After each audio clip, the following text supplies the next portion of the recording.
our man who does a tremendous job covering the Eagles. That, of course, Jeff McLane. Jeffrey, good morning. Hey, guys. Morning. How you doing today, Jeff?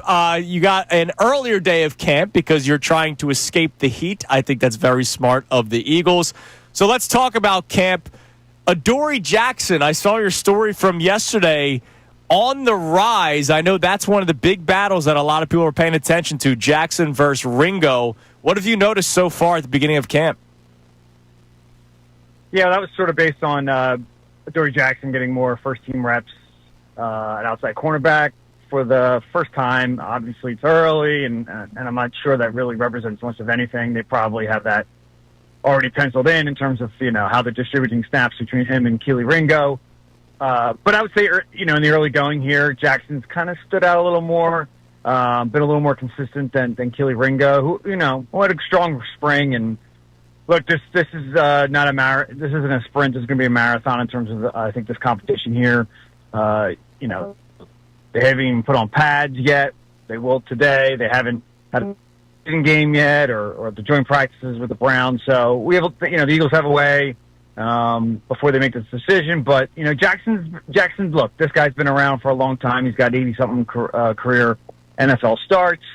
Ringo, not quite. In fact, way far from that. So, it's like your kind of standard young guy versus old guy competition, and a lot of it will go to not only what they're doing on the field, but I guess the long-term projections that the Eagles will look at in terms of Ringo's potential. Even if, let's say, Jackson does beat him out on the field, if it's close, you can see them maybe giving Ringo the opportunity because this is a guy that they have under contract and for a little bit of an extended period here, more than I guess with Jackson signed a 1-year deal. But that's pretty much how I see where it stacks up right now. You've covered a lot of camps, Jeff, and I'm not saying you're old. You just have covered a lot of camps. But when you see those joint practices come about, when you get to see something like that, do you get a lot more out of watching those than you do watching normal camp activities? Oh yeah, by far, and that's why the Eagles do it. There's other reasons they do it. They want to kind of avoid having to play the starters in the preseason, where it's obviously live football, whereas these practices are more of in a controlled setting, and you get to go up against other talents. After weeks of kind of beating on each other, you want to have an opportunity to beat someone else that isn't wearing the same uniform. So, they'll keep things relatively vanilla, but, you do get to go up against, let's say, with the Browns, a four-man front, the Jim Schwartz type defense. So that gives you a little bit of a look at what you may see during the season versus, going up against the same scheme, Vic Fangio scheme. The same applies on the other side of the ball. So certainly these are a benefit to the team, and me as well, is when I'm kind of looking at the players and the team and the schemes and evaluating them. We've seen guys get dinged up in camp before and then lose out on a position battle. One other position battle that we're keeping an eye on is safety between Sidney Brown and Andrew Mukuba. I know Mukuba did not practice yesterday. What's the latest with him? Yeah, I think he got dinged up on a specific play over the middle. Ran into receiver Danny Gray, during a team drill on Saturday. And he was slow to get up. He got up, but it's a shoulder injury, so we'll see how serious that is. He was out there pretty early doing some stuff. I can't imagine it's something that's going to keep him out for an extended period. But we'll see how that plays out. But in terms of the competition, it definitely puts a dent into his odds. Because he's a rookie and he's still learning a lot. And anytime not on the field practicing, he's going to miss probably this first day in pads, is my expectation. That makes it more difficult to go out there and win the competition. Again, it depends how long he'll be out. Definitely a leg up for Sidney Brown. But I think the Eagles want to, obviously give both of those the opportunity, but if neither really steps up to the fore, that could be a position that Howie Roseman looks to upgrade via trade. Jeff, when you see Kevin Patullo do his job, go about his day, when you see him address the media and things like that, what do you see differences comparing and contrasting him to when Brian Johnson took over? Well, I'm not sure if you guys asked me this question, but Kevin's been around this team for a while. He's been around Nick beyond, before they even joined the Eagles. So he has that advantage.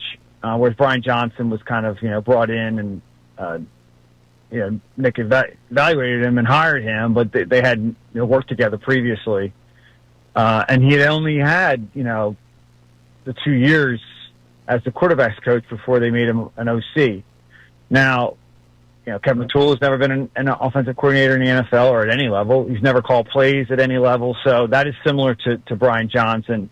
But I would say the advantage he has is that he's, again, as I said, he's been around a lot longer, and that doesn't go just with around Sirianni and the Eagles. That's just in terms of coaching. He's been coaching now for 17 years in the NFL. He's been around some pretty established guys. Chinn is he considers him a mentor, and obviously he's had a very successful career as an offensive coordinator and had some experience as a head coach. So that would be the one thing in terms of his demeanor and et cetera. I mean, I don't think Brian was well respected by the players. I don't think there was any issue in that. Different type of guy, maybe a little more subdued perhaps than Kevin. But Kevin's kind of, an affable type guy as well. But I think it's going to just come down to, in terms of the transition to the OC is just, doing it. And he has never really done it. So that is, one of the big questions heading into the season. I want you to try to look ahead to September, Jeff. What is the role for Jiad Campbell? I know he was limited in practice yesterday with the shoulder injury, and he will be moving forward. But I know that Vic Fangio also said last week that he could see him playing edge at some point. Nakobe Dean, we don't know when he's going to be back. So what does the month of September look like for Jiad Campbell? Yeah, Campbell's been limited, but listed as limited. But I haven't really seen him held out of much. So that's been a pleasant surprise. I don't think a lot of us expected, and even Vic Fangio back in May said he didn't expect him back until fully back until mid-August. We'll see how much he does now the pads are on. They may want to hold him out a little bit because of that shoulder. You don't want him banging on it too much. In terms of his future, look, it's only going to be a matter of time before he's starting. Right? There's a first-round pick. From what I see, there don't appear to be any major concerns about him eventually being able to do that in terms of physicality, athleticism, instinct, intellect. It's just going to take some time to learn that position. It could be sooner rather than later. It could be week one. I mean, they're now already starting to kind of sprinkle him in with the first team. At times, Jeremiah Trotter has mostly been there, and it's not like Trotter's like losing the job, but it's just, look, a first rounder versus a fifth rounder, like that's just the way it's going to play out at some point. I don't know if it's going to be right away. I think if it isn't, I think Vic Fangio will still find a way to get Campbell on the field.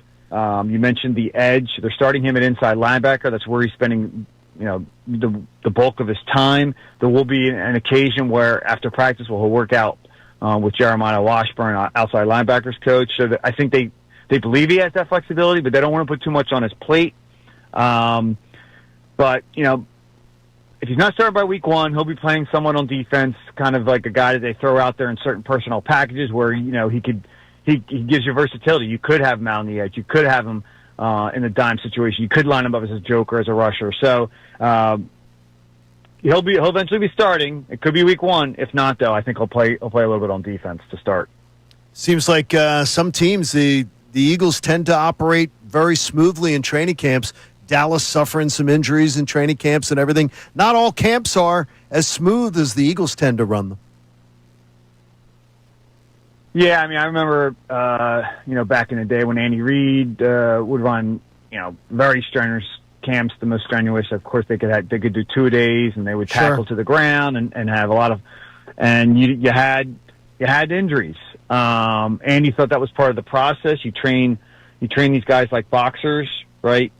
You basically simulate as much as you can game action on the practice field. It's changed in the NFL, and certainly the Eagles are one of the teams that do probably the least amount. They've done more these last few years, but it's helped them avoid practice injury to the most extent. You're going to have guys get hurt, and they added 4 guys to the injury list yesterday. We mentioned Makuba, Devontae Smith had back stiffness, and a couple other guys that were sidelined. And that's going to happen. You're going to have some soft tissue injuries at some point. But the Eagles over the last 5 or so years, they really kind of have been among the healthiest teams in the league. And you could say that maybe they went too far to one extreme in 2023, and that hurt them late in the season. Guys weren't conditioned enough based upon how they approached training camp.